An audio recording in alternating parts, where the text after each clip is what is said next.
కీర్తిశేషులు ఎద్దుల ఈశ్వరరెడ్డి గారు ఈ జిల్లాలో మొదట్లో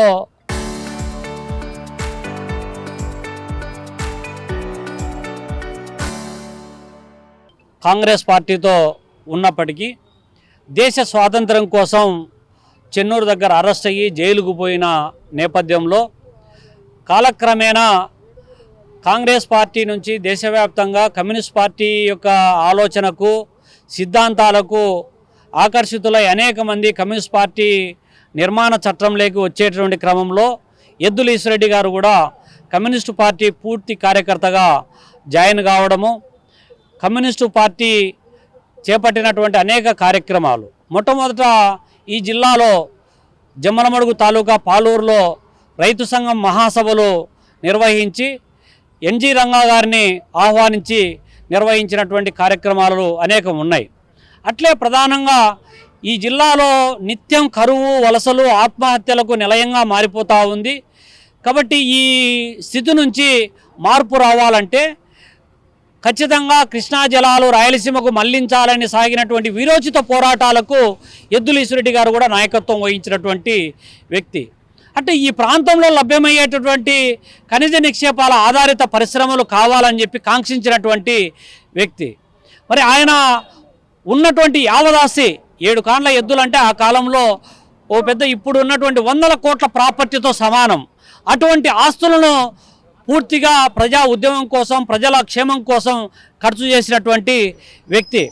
తనకంటూ చివరి వరకు ఒక్క పైసా కూడా కూడబెట్టుకోకుండా కుటుంబ సభ్యులకు ఇవ్వకుండానే ఆయన చివరి వరకు కమ్యూనిస్ట్ పార్టీ నమ్మిన సిద్ధాంతాల కోసం పనిచేసినటువంటి వ్యక్తి.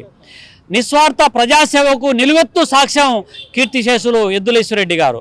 మరి ఆయన సేవలు, ఆయన పోరాటాలు ఇవన్నీ చూసిన నేపథ్యంలోనే జిల్లా ప్రజానీకం 4 పర్యాయాలు ఎంపీగా, ఒకసారి ఎమ్మెల్సీగా ఆయనను గెలిపించి ఎటువంటి ఒక్క రూపాయి, ఒక్క పైసా ఖర్చు లేకుండా ఎదురుగా ఎన్నికల ఖర్చులకు ప్రజలే డబ్బు ఖర్చు పెట్టి గెలిపించినటువంటి ఒక గొప్ప మహానాయకుడు కీర్తిశేషులు ఎద్దుల ఈశ్వరరెడ్డి గారు. ఆయన నిరంతరం కడప జిల్లా సమగ్రాభివృద్ధి కోసం, ఈ ప్రాంతంలో విద్యాసంస్థలు కావాలని, వైద్య రంగం అభివృద్ధి చేయాలని, కేంద్ర ప్రభుత్వ రంగ సంస్థల ఏర్పాటులో టెలికాం నుంచి పోస్టల్ వరకు, ఎయిర్పోర్టు నుంచి అనేక రంగాలకు సంబంధించి రైల్వే వరకు అనేక రంగాలు ఈ ప్రాంతంలో రైల్వే కనెక్టివిటీ కావాలని కోరినటువంటి, కాంక్షించినటువంటి వ్యక్తి. బాహ్య ప్రపంచంలో ప్రజలలో క్షేత్రస్థాయిలో పోరాటం, పార్లమెంటు వేదికగా చేసుకొని ప్రజల వారిని వినిపించడంలో కీలక పాత్ర పోషించినటువంటి వ్యక్తి.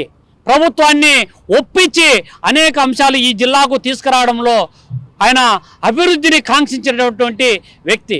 మరి ఆయన పోరాట ఫలితంగానే ఇవాళ మనము గండికోటలో నీళ్లు చూడగలుగుతున్నామంటే ఎద్దుల ఈశ్వరరెడ్డి గారి యొక్క పోరాటము, వారి యొక్క శ్రమ అనేటువంటి విషయాన్ని మనం గుర్తుపెట్టుకోవాలి.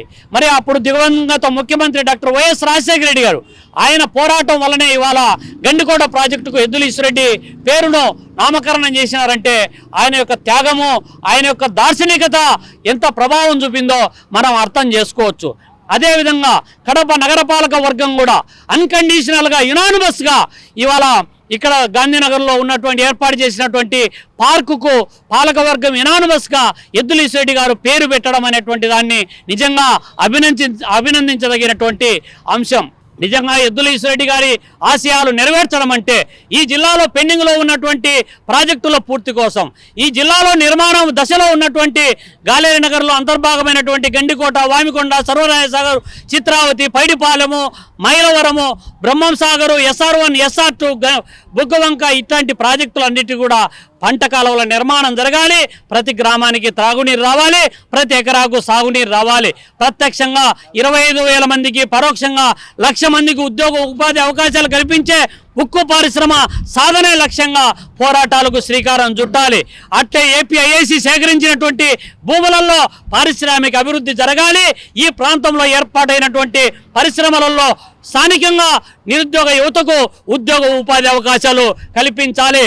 ఈ జిల్లాలో ఉన్నటువంటి అణగారిన వర్గాలకు ప్రతి పేదవాడికి 2 ఎకరాల భూమి ఉండాలి, సొంత ఇండ్లు ఉండాలి, సొంత జాగా ఉండాలి. ఆ విధమైనటువంటి ఆర్థిక స్వావలంబన, సమగ్రాభివృద్ధి, సామాజిక న్యాయం సాధనే లక్ష్యంగా పోరాటం చేయడమే ఎద్దుల ఈశ్వరరెడ్డి గారికి ఘనమైన నివాళని చెప్పి ఈ సందర్భంగా కోరుతా ఉన్నా.